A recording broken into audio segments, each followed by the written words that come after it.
ಅದು ಮಾಜಿ ಸಿಎಂ ಅನ್ನ ಬಂಧಿಸಿದಂತಹ ಜಾಗ ಅದು.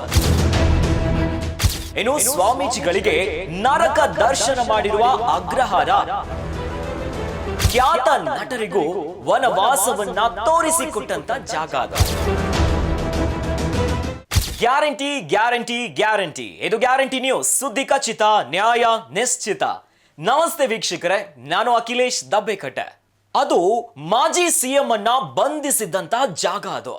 ಇನ್ನು ಸ್ವಾಮೀಜಿಗಳಿಗೆ ನರಕ ದರ್ಶನ ಮಾಡಿರುವ ಅಗ್ರಹಾರ, ಖ್ಯಾತ ನಟರಿಗೂ ವನವಾಸವನ್ನ ತೋರಿಸಿಕೊಟ್ಟಂತ ಜಾಗ ಅದು.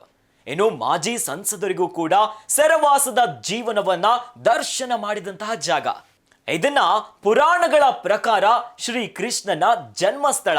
ಆದರೆ ಆಧುನಿಕ ಭಾರತದ ಪ್ರಕಾರ ಇದು ಅಪರಾಧಿಗಳ ವಾಸಸ್ಥಳ. ಜೈಲ್ ಅಂದ್ರೆ ಸಾಕು, ತಟ್ ಅಂತ ಕಣ್ಮುಂದೆ ಬರೋದೇ ಪರಪ್ಪನ ಅಗ್ರಹಾರ. ಪರಪ್ಪನ ಅಗ್ರಹಾರಕ್ಕೂ ಸೆಂಟ್ರಲ್ ಜೈಲ್ಗೂ ಇನ್ನು ಪರಪ್ಪ ಕೋನಪ್ಪ ಏನಿದು ಅವಿನಾಭಾವ ಸಂಬಂಧ ಅಂತೀರಾ? ಹೌದು, Parappana Agrahara alias the story of central jail.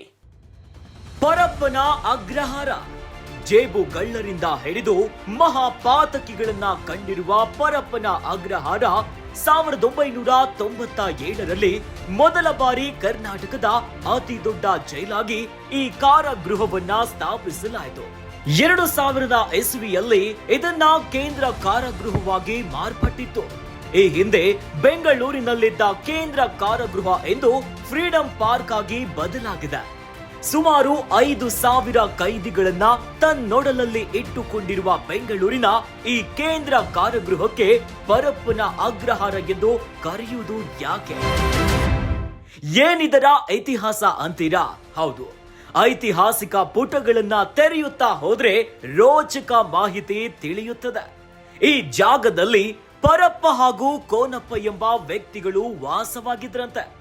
ಅವರ ನಿಧನದ ಬಳಿಕ ಈ ಜಾಗವನ್ನ ಪರಪ್ಪನ ಅಗ್ರಹಾರ ಹಾಗೂ ಕೋನಪ್ಪನ ಅಗ್ರಹಾರ ಅಂತ ಜನರು ಕರೆಯಲು ಆರಂಭಿಸಿದ್ರಂತೆ. ಶತಮಾನಗಳಿಂದಲೂ ಈ ಹೆಸರು ಹಾಗೆ ಉಳಿದುಕೊಂಡು ಬಂದಿದೆ.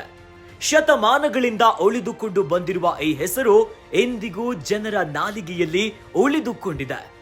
ಬೆಂಗಳೂರಿನ ಸೆಂಟ್ರಲ್ ಜೈಲ್ ಅನ್ನೋದಕ್ಕಿಂತ ಪರಪ್ಪನ ಅಗ್ರಹಾರ ಅನ್ನೋದೇ ಹೆಚ್ಚು ಪ್ರಚಲಿತವಾಗಿ ಉಳಿದುಕೊಂಡಿದೆ.